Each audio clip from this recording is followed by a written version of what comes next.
जातो वनस्पतिस्थो वृक्षोत बिल्वः तस्य फलानि तपसादुष्टमायान्तरायाश्च बाह्यालक्ष्मीः उपैतुमादेवस्य पादुर्भूतो कीर्तिवृद्धिं ददातु मे वृत्तिपाशामलां ज्येष्ठामलक्ष्मीं नाशयाम्यहम् अभूतिमसमर्थिं च सर्वान्निर्णमेकात् गन्धद्वारान्तरादर्शां नित्यपुष्टां करीषीम् ईश्वरीं सर्वभूतानां तान्योपवये श्रियं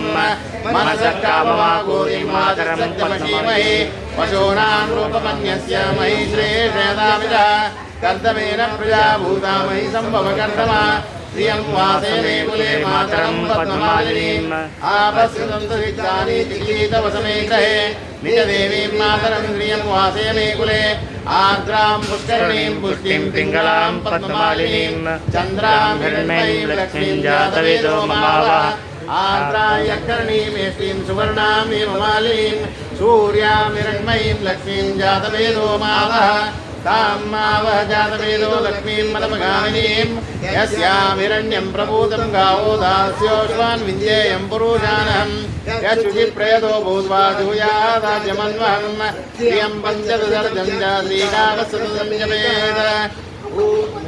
ओम महालक्ष्मी च विद्महे विष्णुपत्नी च धीमहि तन्नो लक्ष्मी प्रचोदयात्।